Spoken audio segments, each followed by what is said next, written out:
Good evening, everyone. Elaborate vacations, concerts, designer clothes, even a wood-burning stove for her boyfriend. Those are just some of the thousands of purchases made by a once trusted office manager on her company's dime. Well, this week, Camille Pirrone-Hess pleaded guilty to stealing more than $700,000 from this family-owned business.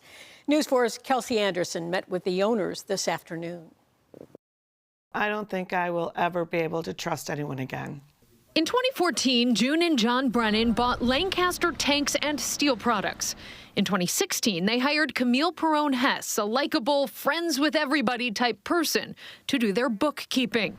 In 2023, they sold the business. In reviewing some of these records, and in particular some credit card statements, we saw something on there that just didn't pass the smell test. That charge? A cabana at a high-end Las Vegas resort. After digging, they found Camille had stolen more than $700,000 from them over the course of more than 7 years. We saw her every day, and she was aware of the difficulties in running a small manufacturing business in Western New York. Yet it didn't seem to concern her in the least that, like I said, we're taking out loans and struggling to make payroll, and yet she's living a life of luxury. The Brennans say she devised a system to falsify thousands of credit card statements. It was quite elaborate.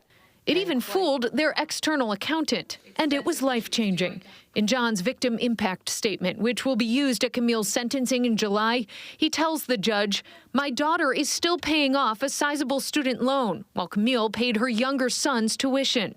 His wife had a car payment, while Camille put a $4,000 down payment on a Jeep.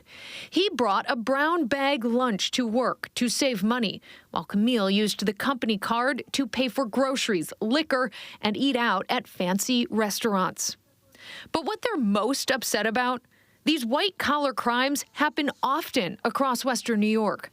Camille had jobs before theirs, and they were never allowed to get information about her from previous employers. Employers are so concerned about lawsuits that they never say anything negative when you attempt to check their references.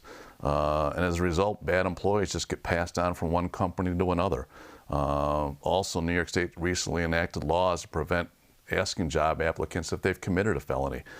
There's no registry, no database to ensure criminals of this sort are prevented from future employment in which they handle money. And the Brennans just found out Camille went on to work somewhere else similar. While this investigation was playing out, I called that employer today. He said after the news broke yesterday, she was let go. The Brennans hope for 8 years of jail time, one for every year she stole from them. In the studio, Kelsey Anderson, News 4.